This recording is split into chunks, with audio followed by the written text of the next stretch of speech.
Bonjour à tous. Pour ma capsule vidéo cette semaine, je vais vous faire une démonstration de poker. En fait, quand le monde savent que je fais de la magie, ils me demandent souvent si c'est possible de tricher quand on joue aux cartes. Alors je leur ai dit évidemment que oui c'est possible, mais il faut se souvenir de 8 règles, très importantes. Règle numéro 1. Il faut toujours avoir avec soi un verre propre et ainsi qu'un verre plein, si possible avec du genre rum and coke, pour nous désaltérer. Ensuite, évidemment, ça nous prend un jeu de cartes.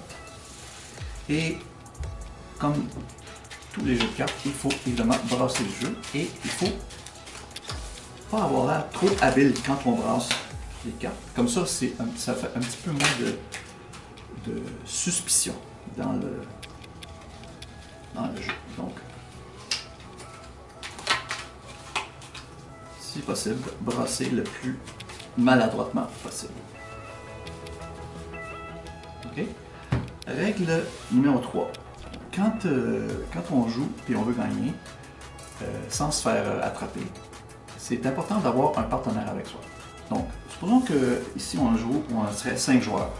Donc on va passer 5 paquets. On va dire que mon partenaire, c'est le joueur numéro 3.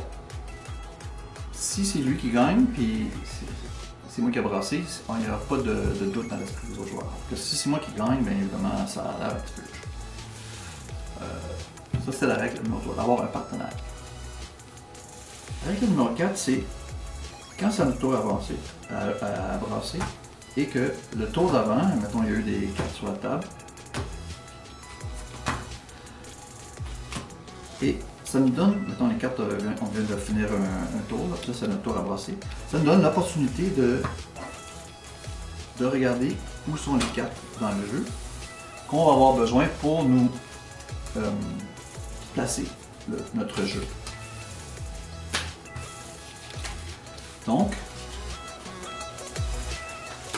une fois qu'on a spoté nos cartes comme ça, il s'agit juste après ça d'aller les placer aux bons endroits pour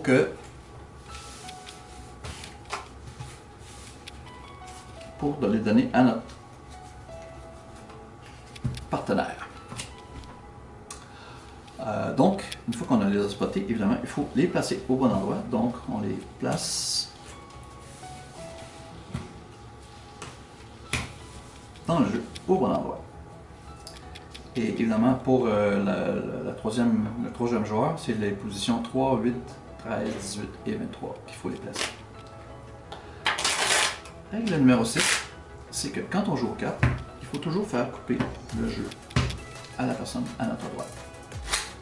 Et maintenant, on est prêt à passer le jeu. Donc, j'ai donné la main gagnante à la troisième personne. Je vais le faire ouvrir comme ça.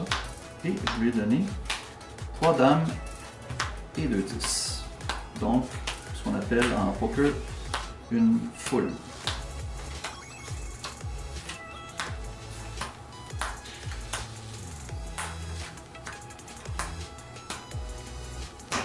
Donc, la personne qui est mon partenaire a eu la foule que je lui ai donnée. Règle numéro 7. C'est que si je donne seulement une bonne main à mon partenaire, les autres ne voudront peut-être pas nécessairement gager. Donc, il faut donner des bonnes mains aux autres joueurs aussi. Donc, au joueur numéro 2, j'ai en fait donné une full house aussi, mais 3 as et 2 rois, qui est en fait meilleur que la position numéro 3. Au joueur numéro 1, j'ai donné 4-9, qui est en fait meilleur que le numéro 2 et encore meilleur que le numéro 3. Au joueur numéro 4, en fait, j'ai donné en ordre 2 cœurs, 3 de cœur, 4 de cœur, 5 de cœur, 6 de cœur, qui est en fait meilleur que les 3 autres. C'est une straight flush. Et la dernière règle, numéro 8, c'est d'ignorer toutes les autres règles précédentes et de me donner 10 valets, dame, roi, as de pique, un royal state flush, pour en fait gagner la partie. Donc, si vous aimez, faites like.